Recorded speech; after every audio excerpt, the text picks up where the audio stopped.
अगर ये टेस्ट सारे सही होते तो फिर इतना अडल्ट्रेशन क्यों होता? हनी वर्ल्ड का सेकंड मोस्ट अडल्ट्रेटेड फूड है। कोई भी शहद जब हम खरीदते हैं तो सबसे पहला जहन में यही सवाल होता है कि क्या ये शहद प्योर है, या कैसे जाने कि ये प्योर है। गूगल या यूट्यूब पे सर्च करेंगे तो सबसे ज़्यादा कॉमन होम टेस्टिंग मेथड्स है। पानी में डाल के आप देखो, कपड़े पे बहा के देखो, या माचिस की तीली में जला के देखो, टिश्यू पेपर पे वेट करके देखो, प्लेट में डाल के देखो कि हेक्सागोनल स्ट्रक्चर बनता है। अगर ये टेस्ट सारे सही होते तो फिर इतना अडल्ट्रेशन क्यों होता? हनी वर्ल्ड का सेकंड मोस्ट अडल्ट्रेटेड फूड है, तो इसका मतलब ये है कि ये सारे टेस्ट मिसलीडिंग है, क्योंकि ये सारे टेस्ट या तो शहद की डेंसिटी मालूम करते हैं, मतलब कितना थिक है, या उसका मॉइस्चर कंटेंट कितना है वो मालूम करते हैं। आजकल जो नकली शहद है, जैसा लिक्विड ग्लूकोज है, इन्वर्ट शुगर है, हाई फ्रुक्टोज कॉर्न सिरप है, राइस सिरप है, ये सारे जो नकली शहद है ये तो आसानी से टेस्ट पास कर लेते हैं, क्योंकि वो फैब्रिकेट ही इस तरह किए जाते हैं, वो थिक और शाइनी लिक्विड रहते हैं। ये सारे टेस्ट एक्चुअली मिसलीडिंग टेस्ट है। ये अगर नकली शहद गाढ़ा है तो इसको असली बता देंगे, क्योंकि गाढ़ेपन का टेस्ट है ये। और कभी असली शहद पतला है, मतलब अगर अर्ली एक्सट्रैक्शन करे, अगर थोड़ा सा पतला है, मॉइस्चर ज्यादा है, तो उसको नकली बता देंगे। तो फॉल्स पॉजिटिव और फॉल्स नेगेटिव दोनों टेस्ट इसमें पॉसिबल है।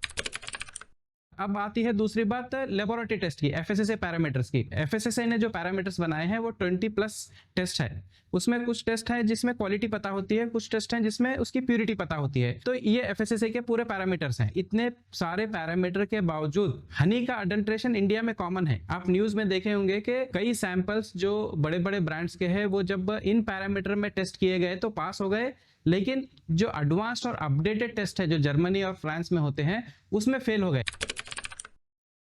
बेसिकली दो टेस्ट है, एक तो है NMR test, nuclear magnetic resonance test, और दूसरा है एलसीएचआरएमएस टेस्ट, मतलब लिक्विड क्रोमेटोग्राफी से जो टेस्ट किया जाता है उससे वो टेस्ट। एनएमआर टेस्ट डिपेंड करता है उसके डाटा पे, जितने भी हनी अवेलेबल है हर रीजन के टेस्ट का वहां पे एक प्रोफाइलिंग की जाती है। शहद को बारीकी से मैग्नेटिक फील्ड में रख के सारी उसकी ग्राफ्स रिकॉर्ड की जाती है। जब भी कोई हनी आता है तो उससे मैच करके देखते हैं कि वो रीजन का हनी ग्राफ से मैच होता है क्या। अगर मैच होता है तो वो एनएमआर पास टेस्ट है। लेकिन इसमें भी एक छोटा सा फ्लॉ है, क्योंकि हर एरिया का हनी उनके रिकॉर्ड में मौजूद नहीं है, तो फिर वो एनएमआर टेस्ट में फेल हो जाएगा। मैंने जामुन हनी टेस्ट को दिया, वो एनएमआर में फेल हो गया। तो फिर मैंने, क्योंकि उसका मेरे पास कोम हनी भी था, जो इंटरटेक वाले हैं उनको बुलाया, मैं कोम हनी में से सैंपल डाल के दिया तो भी फेल हो गया। जब फिर मैंने सारे उसके वीडियोस और जो एक्सट्रैक्शन मेथड है सारा मैं जर्मनी को मेल किया, जब उन्होंने कहा कि जो अपिस डोर्साटा रॉक बी हनी का जो डाटा हमारे पास नहीं है, इसीलिए इसमें डिविएटेड बता रहा है। अगर आपको पता करना है कि इसमें कोई सिरप या अडल्ट्रेशन मिला हुआ है तो उसका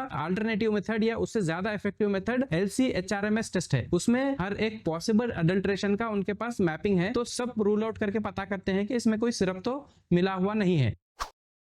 तो अब आपने जान लिया कि 3 किस्म के टेस्ट होते हैं। एक तो होम टेस्टिंग मेथड जो मिसलीडिंग होते हैं, दूसरा जो एफएसएसए पैरामीटर्स है उसके कुछ लिमिटेशंस है, उसमें कुछ पता हो सकता है लेकिन सारी चीजें पता नहीं हो सकते, नकली शहद भी उसमें पास हो रहा है। तीसरा जो अपडेटेड टेस्ट है एनएमआर और एलसीएचआरएमएस, ये अल्टीमेट टेस्ट है। अगर ये टेस्ट हो गए तो आप कंफर्म है कि ये शहद प्योर है। इसके रिपोर्ट्स अगर आपको डिटेल देखना है तो आप हमारे वेबसाइट bharathani.com पे देख सकते हैं।